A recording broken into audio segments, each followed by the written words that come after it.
여러분은 혹시 일기 쓰시는 분이 계시는지요? 그 초등학교 방학 숙제 중에 하나가 일기 쓰기였습니다. 저는 시골에서 살았는데 시골에 사니까 그날이 그날이죠.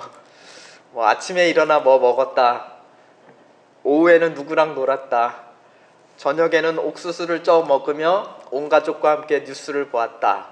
항상 이런 식입니다. 하루는 옥수수를 쪄 먹고 하루는 감자를 쪄 먹고 이렇게 그것만 바뀌고 다 그날이 그날입니다.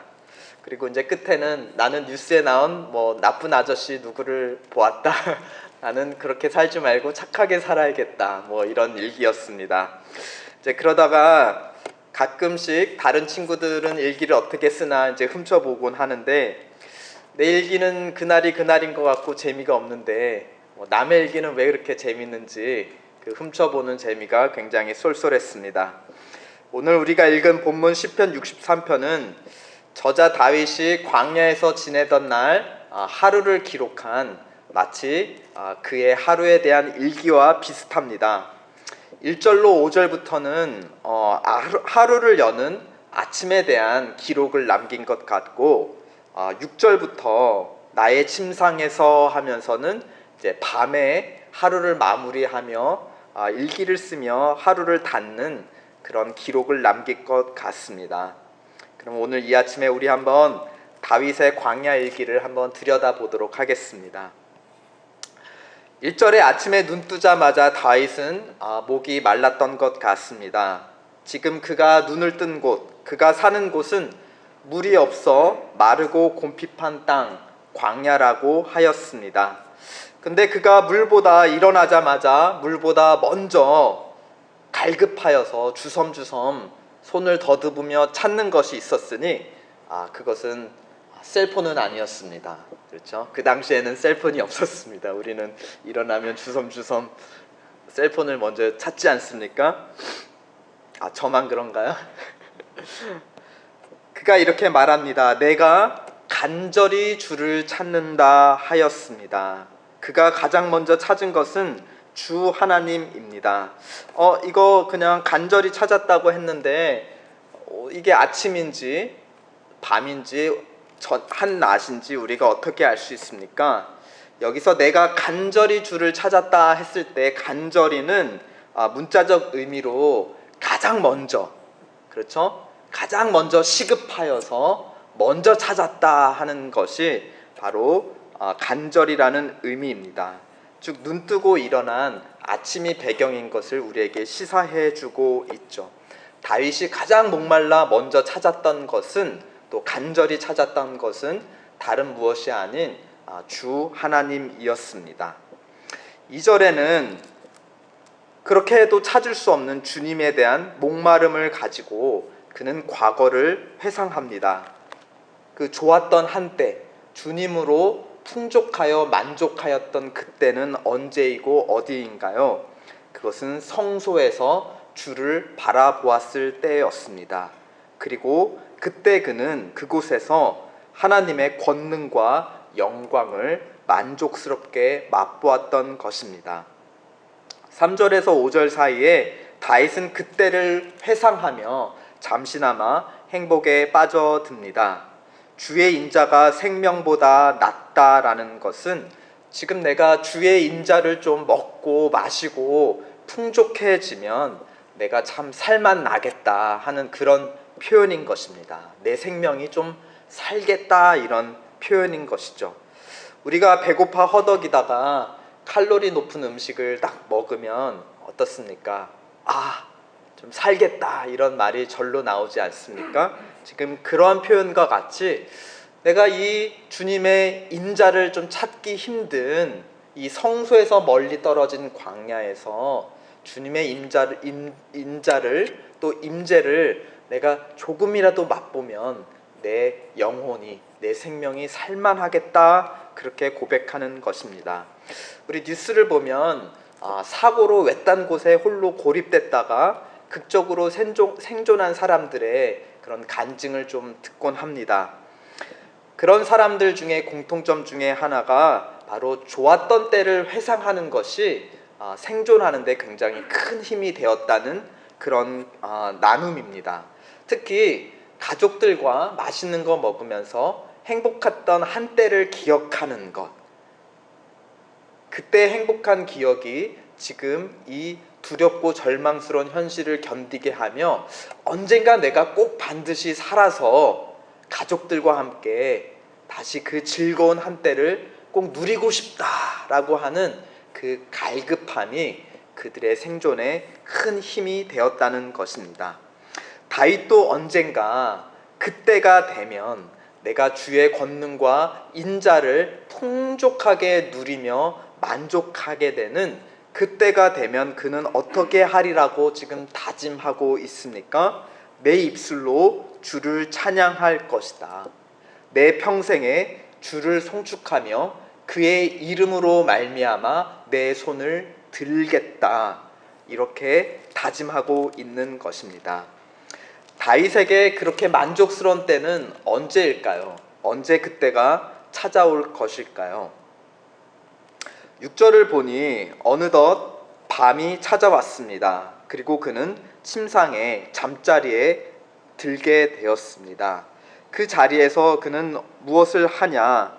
주를 기억하며 밤중에 주를 묵상한다 하였습니다. 무슨 말인가? 아침에 주의 인자를 맛보면 내가 그 만족함으로 말미암아 내 입술로 하나님을 찬양하겠노라 그는 소원하고 결단하였는데 그 소원이 이루어진 시점은 아주 먼 미래가 아니었다는 것을 우리에게 시사해주고 있죠. 바로 소원이 이루어진 시점은 그 하루가 지난 말 무렵 바로 밤이었습니다. 우리 7절 한번 다 함께 읽어보실까요? 시작. 주는 나의 도움이 되셨음이라. 내가 주의 날개 그늘에서 즐거이 부르리이다. 아멘. 무슨 말입니까? 아침이 시작되고 밤 잠자리에 들기 그 사이 하루 동안에 주님께서 어떻게 하셨다는 것이죠? 그의 도움이 되셨다입니다. 낮 동안 그는 하나님의 도우심을, 그를 향한 하나님의 인자하심을 맛보았다는 것입니다. 9절 10절을 배경으로 삼아보면 그를 찾아 음식처럼 먹이처럼 삼키려고 하는 실랑 혹은 하이에나 늑대 같은 자들로부터 그를 건져주신 것 같습니다. 그러니까 아침에 그가 기도했던 것이 그날 하루 동안 어떻게 된 것이죠? 응답이 되었던 것이에요. 하나님께서 그를 쫓는 원수들의 손에서 그를 구해 주심으로 그는 인자하심을 맛보았다는 것입니다. 7절에 하나님의 날개 그늘 아래서 내가 찬양하리이다. 지금 밤이 되었죠.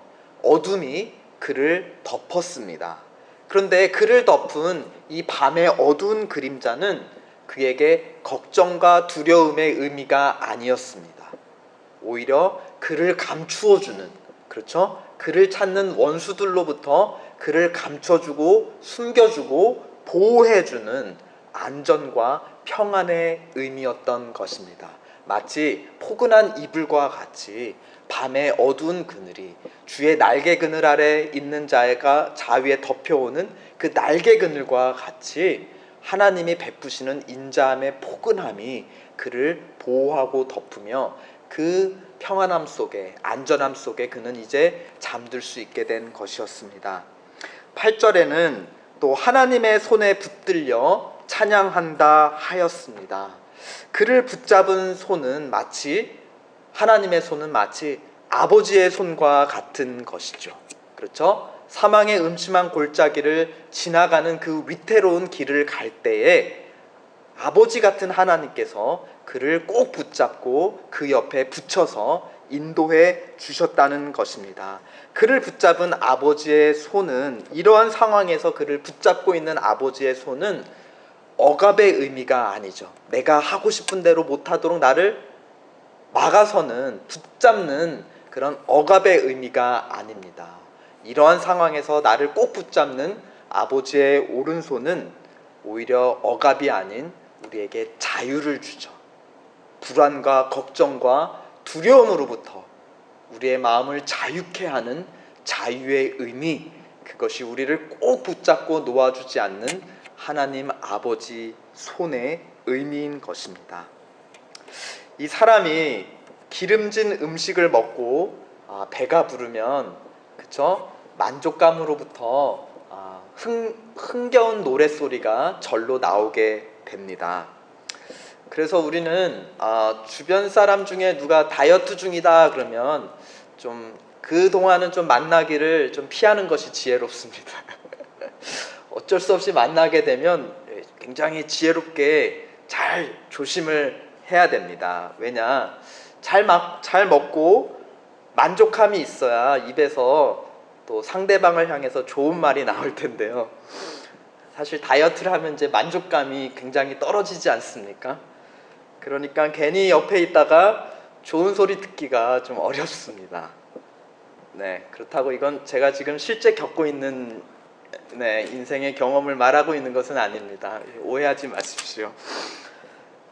그러니까 하나님의 말씀이나 하나님의 임재도 우리 영혼엔 너무나 좋은 건강한 음식이고 또 보약인데, 보통 우리는 영적 건강에 좋은 건 알지만 선뜻 즐기지 않는 음식과 같은 것이 바로 하나님의 말씀이고 또 하나님의 임재가 아닐까 싶습니다. 그러니까 일어나자마자 제일 먼저 본능적으로 찾기 어려운 그 음식이라는 것이죠. 그래서 우리는 마치 즐기지는 못하는데 해야 되는 건 아니까 마치 다이어트 하듯이 굉장히 그러한 심정으로 신앙생활을 할 때가 있습니다. 그렇죠? 우리 심령에서 좋은 노랫소리가 절로 나오는 것이 아니라 우리가 힘써서 억지로 찬양할 때가 있는 것입니다. 그런 저희를 보면서 이제 믿지 않는 주변 사람들이 이렇게 묻곤 하죠. 너는 신앙생활이 즐겁니? 왜 그렇게 새벽마다 기도 가고 이렇게 말씀 읽고 예배 드리고 헌금하고 그렇게 생활하는 것이 즐겁니? 그러면 이제 우리가 이를 꽉 물고 그렇죠? 이를 악물고 대답하죠. 나 신앙생활하는 거 너무 즐거워. 그래서 너도 한번 해볼래? 그러면은 됐어. 즐거운 신앙생활 너가 열심히 해. 이렇게 대답이 나오는 것이죠. 그런데 극단적인 그리고 단기적인 다이어트를 하면 우리가 좀 어렵지만, 균형 잡힌 다이어트를 이제 꾸준히 오래 하다 보면 우리의 신앙생활의 체질이 또 바뀌게도 됩니다. 그리고 그 건강한 음식, 그렇죠? 건강한 음식이 내 몸에 좋고 즐겁다는 것을 내가 몸으로 느끼고, 그렇죠? 그 음식을 나중에는 억지로 하는 것이 아니라 내가 즐겨 찾을 정도로 내 몸의 체질이 바뀌는 것을 경험합니다. 그리고 건강한 음식을 먹는 즐거움으로 말미암아 노래가 나오게 되는 것이죠. 우리 하나님의 임재 또 하나님의 말씀도 원래는 우리가 먼저 찾기에, 그렇죠? 오늘 시편 1절에 의하면 간절히 찾기에 갈급할 만큼 원래는 우리 몸이 지극히 찾고 싶어하는, 또 우리 몸과 영혼에, 우리 생명에 지극히 만족함을 주는 하나님으로부터 오는 생명의 양식입니다. 그렇죠? 우리가 그것을 즐겨 찾을 때가 오는 것입니다. 오늘 아침에 다윗은 하나님을 먼저 찾아, 하나님의 임재와 인자하심을 먼저 찾아 기도하였습니다. 그리고 낮 동안에 하나님의 인자하심을 그는 만족스럽게 체험하였습니다. 그리고 밤에 그는 그 만족함으로 말미암아 하나님을 찬양합니다. 시편 42편 8절에도 이러한 다윗의 하루를 요약해 주는 것 같습니다. 낮에는 여호와께서 인자함을 베푸시고 밤에는 그 찬송함이 나에게 있어 생명의 하나님께 기도하리로다. 오늘 시편 63편의 말씀처럼 다윗의 인생은 하루 만에 응답된 약속의 말씀도 있었지만 또 10년이 지나서야 응답된 약속의 말씀도 있었습니다. 그는 사무엘을 통해서 왕으로 기름 부음을 받았지만 10년 동안이나 사울을 피해서 도망자 생활을 했어야 합니다. 그러나 그를 이스라엘 민족의 왕으로 삼겠다고 하는 하나님의 약속의 말씀은 10년 후에 성취되게 되죠. 어떤 약속은 하루 만에 63편같이 하루 만에 응답된 말씀도 있고 10년 만에 응답된 말씀도 있습니다. 그런 다윗이 누린 만족스러운 어떤 하루, 또 어떤 10년, 그리고 그의 전체 인생의 비밀, 그것이 오늘 시편 63편 마지막 절에 담겨 있는 것 같습니다. 우리 11절 다 함께 읽어보실까요? 시작. 왕은 하나님을 즐거워하리니 주로 맹세한 자마다 자랑할 것이나 거짓말하는 자의 입은 막히리로다. 왕은 하나님을 즐거워하리니.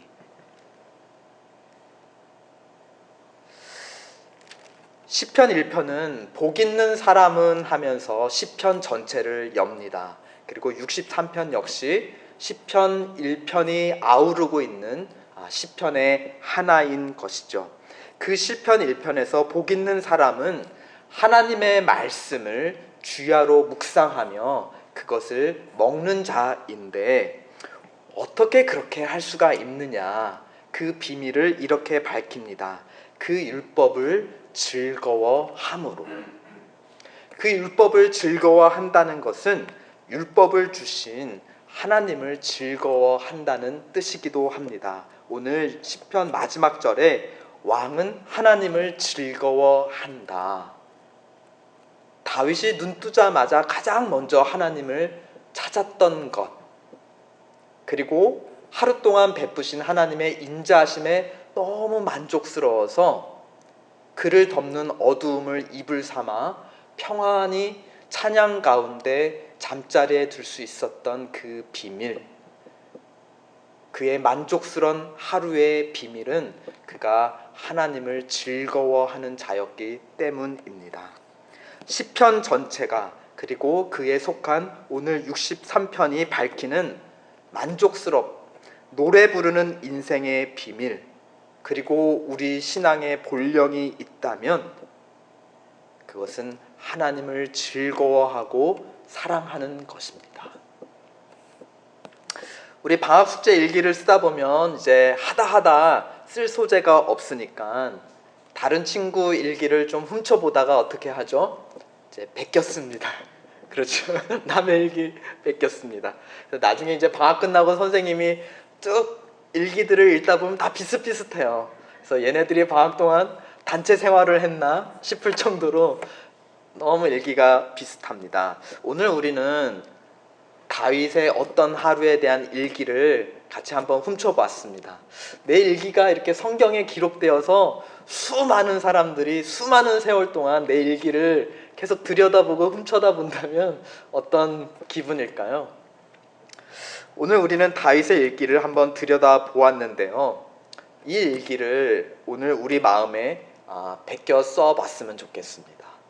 그렇죠? 그의 일기가 정말 오늘 우리 하루의 일기가 되었으면 좋겠고, 또 우리의 일주일, 또 우리의 한 달, 또 우리의 평생이 되기를 소원합니다. 이 일기를 우리 마음에 베꼈을 때 다윗의 일기가 우리 각자의 일기가 되기를 축원드립니다. 그리고 우리 공동체가 함께 써 내려가는 하루, 한 달, 그리고 1년, 10년, 그리고 평생의 일기가 되기를 우리 주 예수 그리스도의 이름으로 축원드립니다.